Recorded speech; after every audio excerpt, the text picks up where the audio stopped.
मतलब क्या ध्रुवीकरण करने की पूरी कोशिश है चुनाव के बीचों बीच? बीच में मत बोलिए, नहीं तो अब आपकी अगली बार मैं बोलने नहीं दूंगी, बड़ी दिक्कत हो जाएगी आपको। मैं हूं यासर मलिक।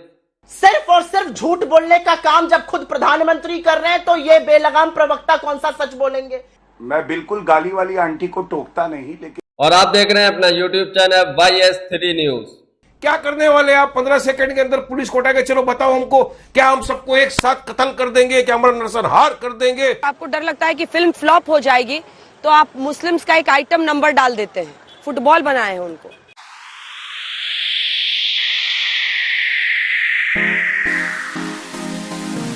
कांग्रेस प्रवक्ता सुप्रिया श्रीनेत और गोदी मीडिया एंकर अंजना ओम कश्यप ने साथ मिलकर बीजेपी प्रवक्ता गौरव भाटिया की धज्जियां उड़ा दी।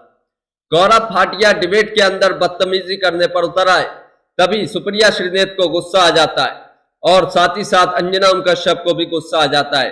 इस पर दोनों ने मिलकर गौरव भाटिया को उनकी औकात दिखाई और उन्हें बिल्कुल बदतमीजी करने के लिए मना किया, क्योंकि गौरव भाटिया बहुत जल्दी डिबेट के अंदर व्यक्तिगत टिप्पणी करने लगते हैं और ऐसे ही उन्होंने सुप्रिया श्रीनेत के लिए ये टिप्पणी की, जिस पर उनकी कलई खुल दी गई, जिस पर उनकी धज्जियां उड़ा दी गई। आप ये पूरी डिबेट जरूर देखकर जाइए और किस तरीके से आंकड़ों को पेश किया जाता है, किस तरीके से कांग्रेस के मैनिफेस्टो पर झूठ बोला जाता है जो सुप्रिया श्रीनेत ने बताया इस डिबेट के अंदर, वो भी आप जरूर देखकर जाइए। साथ ही साथ AIMIM के वारिस पठान जो प्रवक्ता है, उन्होंने भी बीजेपी प्रवक्ता की खूब जमकर धज्जियां उड़ाई। 15 सेकंड वाले बयान पर उन्हें खूब जमकर घेरा और खूब बहुत ही शानदार तरीके से 15 सेकंड वाले बयान पर उन्होंने अपने जवाब दिए। आप इस डिबेट को पूरा जरूर देखिए। बीच चुनाव बीजेपी में है तनाव, इसीलिए भ्रम फैलाने के लिए इस रिपोर्ट को सामने रखा गया है। आपका जवाब? देखिए अंजना जी, पहले तो चुनाव की अगर आपने बात करी तो एक बात कह दें कि 370 प्लस सीटें भारतीय जनता पार्टी और 400 प्लस सीटें NDA की आएंगी। कोई रोक नहीं सकता है, जनता का आशीर्वाद है, श्री नरेंद्र मोदी जी पुनः प्रधानमंत्री बनेंगे। लेकिन आज सवाल जो है वो ये है कि इकोनॉमिक एडवाइजरी काउंसिल है, इसने रिपोर्ट दी है और जो उसके तथ्य है उस पर बातचीत होनी चाहिए और गुणवत्ता के आधार पर होनी चाहिए। टाइमिंग का भी मैं उत्तर दूंगा बाद में, लेकिन पहले ये बताइए, ये रिपोर्ट कहती है कि जो हिंदू जनसंख्या है भारत में ये 8% करीब कम हुई है और मुस्लिम जनसंख्या जो है वो 43% बढ़ी है। अब इसके 3 कारण मुख्य हैं। पहला कारण है घुसपैठिए। आपको मैं याद करा दूं और इन तथ्यों पे कोई उंगली नहीं उठा सकता, सर्बानंद सोनोवाल का सुप्रीम कोर्ट का जजमेंट है। असम में घुसपैठिए आए, कांग्रेस के समय में आए और उनको रोका नहीं गया। इसी तरह से रोहिंग्या जो है वो पश्चिम बंगाल में आए, उनको रोका नहीं गया। क्यों नहीं रोका गया आपको मालूम है अंजना जी? क्योंकि इनको घुसपैठिए नहीं दिखाई देते, इनको अपना भविष्य का वोट बैंक दिखाई देता है।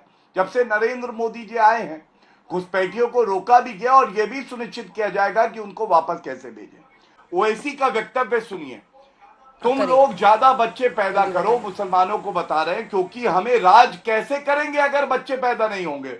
और शफीकुर रहमान बर्क जो सपा के सांसद थे, उन्होंने क्या कहा? उन्होंने कहा आप बच्चे पैदा करो, पालन तो अल्लाह कर लेगा और अल्लाह पे छोड़ दिया करो। अब आप मुझे बताइए कि अगर एक रिपोर्ट आ रही है जो आधार बन रही है इस बात का भी कि अब सुप्रिया श्रीनेत जी, तो ये आर्थिक, ठीक है, आर्थिक सलाहकार परिषद की रिपोर्ट है, ठीक है, आर्थिक सलाहकार परिषद की रिपोर्ट है जो इस ओर इशारा कर रही है कि धर्म के आधार पर आबादी में हम एक देख रहे हैं मिसमैच। आपको नहीं लगता है कि ये देश का एक मुद्दा है जिस पर चर्चा की जरूरत है और कहां पर, क्यों, वजह क्या है इसके पीछे वो, और जितना उनको टाइम मिला है उतना ही आपको दूंगी। अंजना जी, आपको मेरा नमस्कार और साथ साथ मेरे सारे को पैनलिस्ट्स को भी मेरा नमस्कार। जब ये चुनाव शुरू हुआ था तो मोदी जी बड़ी बड़ी बातें करते थे, आपके भी कॉन्क्लेव में आए थे, 2047 के विकसित भारत की बात करते थे। जैसे ही चुनाव शुरू हुआ, पहले चरण में वो मुगल, मटन, मुस्लिम पर आ गए, दूसरे चरण में वो मंगलसूत्र से लेकर आपकी भैंस तक आ गए, उसके बाद वो घुसपैठिए पर आ गए, पाकिस्तान का बिना सहारा लिए नरेंद्र मोदी जी 22 साल के अपने निर्वाचित करियर में कभी चुनाव नहीं लड़ पाए हैं, तो इस बार ऐसा कैसे होता। और तीसरे चरण का मतदान समाप्त होते होते तो उन्होंने अपनी आंखों की पुतली, अपने जिगर के टुकड़े, अपनी परछाई तक को नहीं बख्शा। अडानी और अंबानी को भी कटघरे में खड़ा करके कह दिया कि ये सब भ्रष्टाचारी हैं, बोरे में भर भर कर, टेम्पो में लाद लाद कर काला धन मांगते हैं। मैं सिर्फ एक बात कहना चाहती हूं, आंकड़ों की थोड़ी बहुत समझ है और इसीलिए कहती हूं, पीएमओ ने पिछले 10 सालों में आंकड़ों की इतनी तौहीन करी है, आंकड़ों के साथ इतना खिलवाड़ किया है कि उनकी विश्वसनीयता ही खत्म हो गई है। असली बात यह है कि 10 साल में आंकड़ों की क्रेडिबिलिटी शून्य हो गई है। ये जिस prime ministers economic advisory council की आप बात कर रही हैं, उन्होंने 2011 की जनगणना के डेटा को एक्सट्रापोलेट किया है। ये सब जानते हैं ये डेटा तीसरे चरण के बाद क्यों आया है, ये सबको पता है। लेकिन मैं कुछ कहना चाहती हूं, prime ministers economic advisory council के पास बहुत गहन मुद्दे हैं। 45 साल की सबसे ज्यादा बेरोजगारी, महंगाई, रुपया जो 58 से 84 पर पहुंच गया, 200 लाख करोड़ के ऊपर हमारा कर्जा पहुंच गया, 118 मिलियन डॉलर का चीन के साथ हमारा इंपोर्ट बिलियन, हमारी बढ़ती हुई गरीबी, हमारी बढ़ती हुई आर्थिक असमानता, जो 64% जीएसटी हम गरीबों से वसूल रहे हैं, एमएसएमई जो लगातार बंद हो जाए, इस पर कोई रिपोर्ट नहीं है। रिपोर्ट भी आई है 2011 के सेंसस पर, और 2011 के सेंसस में अगर कलई ना छुपानी पड़े अपनी, दुनिया भर ने कोविड के बाद सेंसस किया। प्रधानमंत्री मोदी जी सेंसस से क्यों डर रहे हैं? 2011 के बाद 2024 आ गया, क्यों नहीं जनगणना कराते हैं? हम तो ताल ठोक के कह रहे हैं जातिगत जनगणना कराइए, पता तो चले कितने आदिवासी, कितने दलित, कितने पिछड़े हैं, उनको उनका हक तो मिले। गरीब सामान्य वर्ग का कौन है, उनके लिए नीतियां कैसी बने, ये हक तो मिले। यही एक्सरे की तो हम बात कर रहे हैं, उस पर झूठ बोलते हैं मोदी जी। तो असलियत यह है कि चौथे चरण के मतदान के पहले मोदी जी ने अपने मित्रों को भी स्वाहा कर दिया। आंकड़ों की तो खैर उन्होंने क्या तफ्तीश लगाई है वो सबको दिख रहा है, लेकिन दुनिया जानती है कि यह चुनाव बेरोजगारी, महंगाई और गरीबी पर लड़ा जाना है। जब तक वो इन मुद्दों पर बात नहीं करेंगे, कोई उनकी बात में आने वाला नहीं है। ये देश उठ खड़ा हुआ है, मोदी जी जानते हैं पैरों के तले जमीन खिसक गई है। ऐसे ही थोड़ी अंबानी अडानी के ऊपर भ्रष्टाचार के आरोप लगा रहे हैं, टेम्पो में भर भर के पैसे की बात कर रहे हैं। देखिए, नवनीत राणा हो जो कि वहां पर ललकार रही है ओवैसी को, कह रही है 15 सेकंड पुलिस मिल जाए, या फिर खुद गृह मंत्री हो जो ABC बता रहे हैं ध्रुवीकरण की, असदुद्दीन ओवैसी, B से BRS और Y से C से कांग्रेस। मतलब क्या ध्रुवीकरण करने की पूरी कोशिश है चुनाव के बीचों बीच? अंजना जी देखिए, कांग्रेस की प्रवक्ता ने कहा कि मोदी जी जो बड़ी बड़ी बातें कर रहे थे, अरे मोदी जी तो पहले भी बड़ी बातें करते हैं, उनका क्रियान्वयन करते हैं और अभी भी बड़ी बड़ी बातें ही कर रहे हैं और उसको जमीन पे उतार रहे हैं। लेकिन आज सवाल ये पूछा जाएगा कि आप तो चुनाव की टाइमिंग की बात कर रहे हैं। पूरे देश ने तो ये देखा है कि राहुल गांधी ने पहले वायनाड में पोलिंग होने का इंतजार किया और उसके बाद टाइमिंग देखिए, रायबरेली से उसके बाद उनका नाम घोषित हुआ प्रत्याशी का। ये बात अलग है वो भागे अमेठी छोड़ के, उनको पता था अमेठी से हारेंगे, अब रायबरेली से भी हार जाएंगे। तो टाइमिंग पे कम से कम ये बात ना करें। जो मुद्दा मैंने उठाया, आप मुझे अंजना जी ये बताइए, प्रधानमंत्री जी क्यों नहीं देश की जनता को बताएं कि ये तुष्टीकरण की राजनीति करते हैं? ये मैनिफेस्टो कांग्रेस पार्टी का मेरे हाथ में है।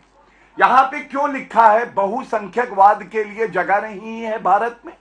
बहुसंख्यक तो हिंदू है भारत में, हिंदू आतंकवादी है कांग्रेस के हिसाब से। क्यों मैनिफेस्टो में ये लिखा है? ये इसलिए लिखा है कि मुसलमानों का तुष्टीकरण करना था। तो मेरा सवाल ये है, बहुसंख्यक को गाली क्यों दी? दूसरी बात, इन्हीं के मैनिफेस्टो में अंजना जी एक और बात लिखी है, उसमें लिखा है कि जो व्यक्तिगत कानून है उनको हम और मजबूत करेंगे। हाँ। तो जनता ये जान गई है कि ट्रिपल तलाक की वापसी होगी, हलाला और बहु विवाह सही ठहराया जाएगा, जो मोदी जी कहते होने नहीं देंगे। और तीसरी और अंतिम बात, आरक्षण धर्म के आधार पे गैर संवैधानिक है, लेकिन इनका मैनिफेस्टो यही कहता है। तो क्या ये बात हम ना उठाएं कि कांग्रेस पार्टी अपने वोटों के लालच की वजह से बहुसंख्यकों को प्रताड़ित करती है और मुसलमानों का तुष्टीकरण करती है? यही बात इस रिपोर्ट में भी आ रही है। ये कहते हैं आबादी बढ़ाओ। चूंकि आपके घोषणा पत्र पर अटैक है, आप इसका सुप्रिया जी छोटा सा एक जवाब दे दीजिए, एक छोटा सा जवाब दे दीजिए। ठीक है, छोटा सा जवाब। मेरे हाथ में आर्य मेरा अमृतसर घोषणा पत्र है, मेरे हाथ में मेरा घोषणा पत्र है और डंके की चोट पर कहती हूं 48 पन्ने पढ़ लीजिए, 15,329 शब्द कर लीजिए। अगर इनकी एक भी बात सही हो तो मैं शो छोड़कर चली जाऊंगी। आप ही के नेटवर्क ने फैक्ट चेक तो मोदी जी का कर दिया। ये जो सब फालतू की बातें बोलते हैं, पेज नंबर 8 पे चली जाइए, बीच में मत बोलिए, पेज नंबर 8 पे चले जाइए, पॉइंट नंबर 8 पढ़िए। पेज नंबर 7 देखिए, जो कानून है पेज उसमें नंबर हम सुधार 7 की बात कर रहे हैं, बहुसंख्यक पर्सनल लॉ में आप नहीं है। उल्टा पढ़ रहे हैं। आप बीच में मत बोलिए, बीच में मत बोलिए, नहीं तो अब आपकी अगली बार मैं बोलने नहीं दूंगी, बड़ी दिक्कत हो जाएगी आपको। अंजना जी से बिल्कुल गौरव जी, गौरव जी, गौरव जी, फिर मैं बोलने नहीं दूंगी। ठीक है गौरव जी, गौरव जी, गौरव अब आप जी, बोलिए। उनको पूरा कर लेने दीजिए, मैं आपसे रिस्पॉन्स ले लूंगी, रुक जाइए। बोलिए बोलिए। हाँ थैंक यू। 48 पन्ने, 15,329 शब्द, सिर्फ और सिर्फ झूठ बोलने का काम जब खुद प्रधानमंत्री कर रहे हैं तो ये बेलगाम प्रवक्ता कौन सा सच बोलेंगे? इनको चुनौती देती हूं, एक शब्द ढूंढ कर दिखा दें। थोथा चला बाजे घना बसा के झूठ बोलना है। आपके नेटवर्क ने फैक्ट चेक किया हुआ है, इस पर मैं ज्यादा नहीं बोलूं तो अच्छा, उसकी सजा भी आप लोग को मिल रही है, छोड़िए उस बात को। मेरा अपना मानना है और मैं बिल्कुल बिना इधर उधर की बात किए कहती हूं, प्रधानमंत्री मोदी पूरे चुनाव में बेरोजगारी पर, महंगाई पर बात नहीं कर सकते। क्या प्रधानमंत्री पूरे चुनाव में गिनती पर जवाब नहीं दे सकते? हम बार बार आपसे कह रहे हैं जातिगत जनगणना कराइए। क्यों जातिगत जनगणना से आप भाग रहे हैं? क्यों उसके बारे में आप झूठ फैला रहे हैं? क्या आप जातिगत जनगणना की मुखालफत करते हैं या आप उसके साथ खड़े हैं? क्या आप उसके पक्ष में हैं या आप उसके विरोध में हैं? ये हाँ या ना में नहीं बता पा रहे प्रधानमंत्री जी। क्या इस देश में 80-85% जो लोग हैं उनको ये जानने का हक नहीं है कि वो लोग हैं, उनका क्या प्रतिनिधित्व है? हाशिए पर लोगों को रखा हुआ है, यहाँ पर आके इधर उधर की बातें करते हैं, झूठ बोलते हैं। किस बात से डरते हो? गिनती क्यों नहीं करते हो? चूंकि मैनिफेस्टो पर उनका स्पेसिफिक चैलेंज है, मैनिफेस्टो पर स्पेसिफिक चैलेंज है और कास्ट सेंसस है, झूठ बोलते हैं ऊपर से नीचे तक झूठ, और कास्ट सेंसस पर दोनों पर छोटा सा नीचे तक झूठ बोलते हैं। और बाकी लोग अब गाल पे हाथ रखने लगे, तो हमारे सब वेट करते ज्ञान अपना, सब टुकुर टुकुर इंतजार कर रहे हैं अपने मौके का। रुक जाइए, रुक जाइए। देखिए Gaurav ji, page number, line जाइए ना, छोड़िए इनको, इनके 2 आंसर हो चुके हैं। 2 आंसर के बाद इनके पास क्यों जा रही हैं आप? काय सबका टाइम बर्बाद कर रहे हैं? अब ये वैसे भी झूठ बोलते हैं, इनका कोई और काम तो है नहीं, ये सिर्फ झूठ बोलने के लिए आपने चैलेंज किया ना सुप्रिया जी, आप मेरे बीच में बोल रहे थे, चैलेंज किया ना, बौखलाया कौन? अरे तो बीच में बोल रहे थे ना अंजना जी। अच्छा ठीक है सुप्रिया जी, प्लीज जितना आपने मेरे बीच में बोला उतना मैं आपके ठीक है, फिर वो भी चुप हो गए ना, फिर वो भी चुप हो गए। अब सुनिए, अब मैं भी चुप हो गई, अब मैं भी चुप हो गई। नहीं अंजना जी, मैं बिल्कुल गाली वाली आंटी को टोकता नहीं, लेकिन मैं मैनिफेस्टो लेके बैठा हूं कांग्रेस का और मैं चैलेंज स्वीकार करता हूं और मैं कैमरामैन से कहता हूं ये जूम करे पेज नंबर 8 और मैं देश की जनता के लिए पढ़ देता हूं क्या लिखा है। अब व्यक्तिगत इसमें लिखा हुआ है, व्यक्तिगत हो जाऊंगी लोकतांत्रिक परंपराओं को समझाते हुए, ये देखिए, हाँ ये लीजिए, बोल लिए ये। क्या मैंने झूठ बोला? अब जिसने झूठ बोला उसका जवाब दे रही है, जनता सबक सिखाएगी। बोलने दीजिए, अब रुक जाइए, रुक जाइए। हाँ ले ली, ठीक है, ठीक है, ठीक है। सुप्रिया जी अब आप बोलिए, बहुसंख्यकवाद। तुम भी आओ, ये पॉइंट नंबर 8 पर आओ। हाँ, मैं सिंपल सी बात बोल देती हूँ। देखिए, व्यक्तिगत होइएगा तो थोड़ा मैं भी व्यक्तिगत सवाल पूछने लगूंगी कि जनसंख्या बढ़ाने में आपने कितना योगदान किया, तो मेरा मुंह मत खुलवाइए, शांति से डिबेट करिए, तथ्यों पर करिए। पॉइंट नंबर 8 अगाहे बगाहे इन्होंने ही दिखा दिया और उस पॉइंट नंबर 8 में पूरी तरह से है व्यक्तिगत कानूनों में सुधार, पर्सनल लॉ पर झूठ बोलते थे, हमने पर्सनल लॉ के रिफॉर्म की बात करी है। बताइए झूठ क्यों बोलते हैं, बोलिए, बताइए। और बहुसंख्यकवाद, मेजोरिटेरियनिज्म, ब्रूट मेजोरिटेरियनिज्म का खिलाफत तो मोदी जी करते हैं, वही कहते हैं ब्रूट मेजोरिटेरियनिज्म गलत है, उन्होंने अपने इंटरव्यूज में कहा है, तो उनको ही खंडन कर रहे हैं क्या? असली बात यह है कि 3 चरण के मतदान के बाद पैरों के तले से सत्ता खिसक रही है और नरेंद्र मोदी जी अपनी खिसकती सत्ता को देखकर अपने मित्रों को स्वाहा कर रहे हैं। तो आप जैसों को कोई पूछेगा नहीं, घबराइए मत, हम उसी बात पर अभी भी अडिग हैं। किस बात से डरते हो? गिनती क्यों नहीं करते हो? चलिए, गिनती ठीक करो, इस देश को पता तो चले कि चलिए, कितने मैं उत्तर दे दूं, आदिवासी, अंजना जी। कितने दलित, उन्होंने कितने अपनी अपनी पिछड़े, बात कितने कह ली है। गरीब वारिस सामान्य पठान जी, बच्चे अमित इस जमई देश में। और सत्य आप प्रकाश बात मिश्र को उत्तर दिखाइए। दीजिए। नहीं, फिर आप दोनों की बात हो जाएगी। आपने जो प्लेकार्ड पढ़ा है, वीडियो अच्छी लगी हो तो इसको लाइक जरूर करिए। अभी आगे जो है हमारे वारिस पठान साहब भी बहुत ही धज्जियां उड़ाने वाले गौरव भाटिया की, तो पूरी डिबेट जरूर देखिए किस तरीके से अब ये डिबेट रुख लेने वाली है। अब डिबेट में और मजा आने वाला है और ज्यादा गौरव भाटिया की कलई खुलने वाली है, तो इस डिबेट को जरूर पूरा देख कर जाइए। यही हिंदू मुस्लिम, ज्यादा बच्चे पैदा करो, ज्यादा ये करो, ज्यादा वो करो, क्योंकि आपको भी यही सूट करता है। जब जब ध्रुवीकरण होता है तो ओवैसी जी को लगता है कि वाह, अब लगता है 1-2 सीटें आएंगी हमारी। जी जी। अच्छा, ध्रुवीकरण क्या होता है मैं आपको बताता हूं अंजना जी। अभी चुनाव के 3 चरण हो गए, पहला, दूसरा, तीसरा। बीजेपी को पूरी तरह से समझ में आ गया कि इस मर्तबा जो अपना नारा था 400 पार, वो तो भूल जाओ, 150 पार के वादे हो गए। अब उसका जो झटका है इनके दिल, दिमाग, जहन पे जो पड़ा है, उसका जीता जागता सबूत नवनीत राणा ने दे दिया स्टेज पे से खड़े होके। क्योंकि नवनीत राणा तो खुद लड़ रही है चुनाव अमरावती से, और उनको पता है कि पूरी भारी मार्जिन के साथ वो हार रही है। और आनंद राज अंबेडकर साहब जो वहां से उनके खिलाफ चुनाव लड़ रहे थे, उनको हमारी पार्टी ने वहां समर्थन दिया, वो भारी बहुमत के साथ जीत रहे। तो वो जो फ्रस्ट्रेशन दिमाग के ऊपर चढ़ा, तो उन्होंने आके ना अब शराब बकना शुरू कर दिया। अब बताइए अंजना जी, 15 मिनट नहीं, 10 मिनट नहीं, 15 सेकंड हमको दे दो, सबको खत्म कर डालेंगे, ओवैसी ब्रदर को बता देंगे। क्या करने वाले आप? 15 सेकंड के अंदर पुलिस को उठाके चलो बताओ हमको, क्या हम सबको एक साथ कत्ल कर देंगे? क्या हमारा नरसंहार कर देंगे? हमारा कत्ले आम कर देंगे? बोलिए, हम लोग आ जाते हैं आपके सामने, मार डालो हम सबको एक साथ। बोलिए मोदी जी की साहब, सरकार है, हटा दो ये पुलिस चुनाव को। का वक्त हम है। एक सबके सेकंड, आवाज सामने नीचे चले कीजिए, एक बार मार डालो। एक सेकंड। वारिस साहब, आवाज नीचे कीजिए। वारिस साहब, इलेक्शन का टाइम है, प्लीज ऐसे उकसाने और भड़काने वाली बातें मत बोलिए टीवी पे बैठ के।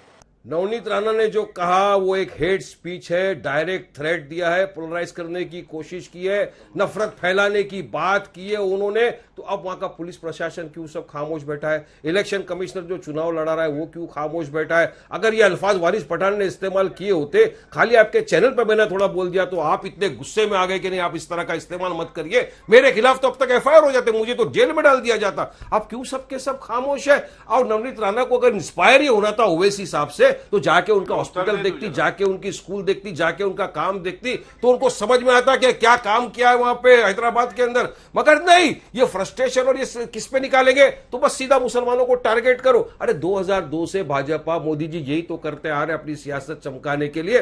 मुसलमानों को गालियां बको, मुसलमानों के खिलाफ बात करो, उनके हिजाब पे नफरत, सब चीज से उनको नफरत करो, अपनी राजनीति चमकाओ। मगर देश जनता समझ गई है अब डेवलपमेंट की बात तो कोई कर नहीं रहा है इनको, तो अचानक से जनसंख्या लेके आ गए। किसने बनाया, क्या बनाया, पता नहीं है भाई हमको। मगर इस बात का संज्ञान इलेक्शन कमिश्नर को लेना ही चाहिए। देखिए अंजना जी, चुनाव होना चाहिए फ्री फेयर पोल। इस तरह की भाषा का इस्तेमाल हो रहा है। मोदी जी क्यों खामोश बैठे हैं? मैं तो मोदी जी के भी बोल रहा हूं कि मोदी जी ठीक है, हम आएंगे, हमको जो आपको करना है आपको कर डालिए। मगर यहाँ पे भाजपा के प्रवक्ता बैठे, एक भी मर्तबा इनकी भाषा का जो इसने इस्तेमाल किया है नवनीत राणा ने, उसका खंडन नहीं करेंगे, कंडेम नहीं करेंगे, कुछ नहीं करेंगे, बढ़ावा देंगे। इसी तरह से बढ़ावा दे दे के लोग यहां तक आ गए। अब आपने दूसरे भाषण का कहा, वो इतने बरसों पहला था, उस भाषण के लिए अकबर ओवैसी साहब पे FIR था, वो लंदन में इलाज कर रहे थे। आधा इलाज छोड़कर वो आए, सरेंडर हुए कोर्ट में, 42 डेज हिरासत में रहे, 10 बरस केस चला। दोनों पक्षों को सुनने के बाद अदालत ने अकबर ओवैसी को बाइज्जत बरी कर दिया। अब इनको कब FIR करके अरेस्ट करेंगे, कब इनको जेल में डालेंगे? और मेरे को तो अफसोस और ताज्जुब होता है कि ये तो टोटल कोड ऑफ कंडक्ट के अगेंस्ट है, तो इलेक्शन कमीशन क्यों एक्शन नहीं लेता? सुप्रीम कोर्ट की गाइडलाइन से हेट स्पीच के बारे में उसमें पूरी तरह से ये फिट हो जाता है, तो कब नवनीत राणा को अरेस्ट करेंगे? और अब आगे यही होने वाला है, पाकिस्तान आएगा, जिन्ना आएगा, मुसलमान आएगा, मुसलमान की आबादी आ जाएगी, हर चीज आ जाएगा, मगर काम नहीं आएगा। काम नहीं आएगा। सबका साथ, सबका विकास, सबका विश्वास बोलते रहेंगे, मगर फिर मोदी जी स्टेज पे खड़े होकर बोलते हैं कि मुसलमान तो घुसपैठिया है। कैसे घुसपैठिया है? चलिए बताइए हमको। आजादी की लड़ाई के अंदर हमने अपनी जानें गंवाई, हमको घुसपैठिया, 6 बच्चे पैदा करते हम। अरे मोदी जी, आपके कितने भाई बहन है? योगी जी के कितने भाई बहन है? सत्यप्रकाश, जो बड़ी बात वो कह रहे हैं कि जब आपको डर लगता है कि फिल्म फ्लॉप हो जाएगी, तो आप मुस्लिम्स का एक आइटम नंबर डाल देते हैं। फुटबॉल बनाए हैं उनको, देखिए, मुसलमानों को किसने फुटबॉल बनाया है, किसने ठगा है, मैं आपको बताता हूं, और समय मिलेगा तो अमीर जी की बात का भी उत्तर दे दूंगा नौकरियों पे। लेकिन आप ये बताइए, कांग्रेस पार्टी हो, सपा हो, टीएमसी हो, ये किसके सगे हैं? ये किसी के सगे नहीं है, सबको इन्होंने ठगा है। मैं आपको उदाहरण देता हूं, सच्चर कमेटी की रिपोर्ट, 8 साल आने के बाद कांग्रेस की यूपीए की सरकार थी, सपा हिस्सा रही यूपीए 2 में, क्या इन्होंने लागू करी सिफारिशें? नहीं, मुसलमानों को ठग लिया। अब कांग्रेस की प्रवक्ता चिल्ला चिल्ला के ओबीसी पे बात कर रही थी। मैं पूछता हूं, अगर ओबीसी समाज से इतना प्यार था तो ये बताओ, ओबीसी समाज के प्रधानमंत्री को गाली क्यों देते हो?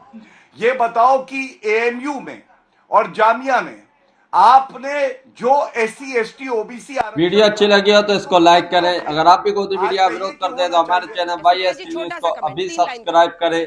और आप जो डिबेट देखी है आपने, इसके बारे में क्या कहते हैं, अपनी राय जरूर बता कर जाइए। नहीं, 3 नहीं, थोड़ा टाइम दे दीजिए, ऐसी भी क्या नाराजगी। सिंपल सी बात पूछना चाहती हूं मैं, भारतीय जनता पार्टी आंकड़ों से खेलना चाहती है, चलिए आंकड़ों से खेलते हैं। 2000 हमेशा डेकेडल रेट ऑफ ग्रोथ देखा जाता है। मुसलमानों की आबादी 1950 से लेकर अभी तक 13 करोड़ 60 लाख बढ़ी है, हिंदुओं की 67 करोड़ 60 लाख बढ़ी है। क्या बातें करते हैं आप? आपने हिंदुओं के खिलाफ षड्यंत्र रचा है, उनको बेरोजगार बनाया है। तो दोस्तों, आपने ये पूरी डिबेट देखी, आपको ये डिबेट देखकर कैसा लगा, अपनी राय कमेंट बॉक्स में जरूर बता कर जाइए। और जिस तरीके से वारिस पठान ने आज ये डिबेट की है, 15 सेकंड वाले बयान पर वारिस पठान ने जो जवाब दिए है और जो कुछ कहा है, उससे आप कितना सहमत है? और जो गौरव भाटिया हैं, जो बहुत जल्दी व्यक्तिगत टिप्पणी करने लगते हैं, जो लेकर सुप्रिया श्रीनेत को उन्होंने की थी, और उसके बाद सुप्रिया श्रीनेत और अंजना ओम कश्यप ने उनकी कलई खोली, उसके बारे में आप क्या कहते हैं, अपनी राय जरूर बता कर जाइए। और जो कांग्रेस के मैनिफेस्टो के बारे में बीजेपी के नेता जो है इस तरीके की अफवाहें फैला रहे कि कांग्रेस ऐसा कर देगी, कांग्रेस का मैनिफेस्टो ऐसा है, हिंदुओं के लिए खतरनाक है, मुस्लिमों को सब दे देंगे, इससे आप कितना सहमत है?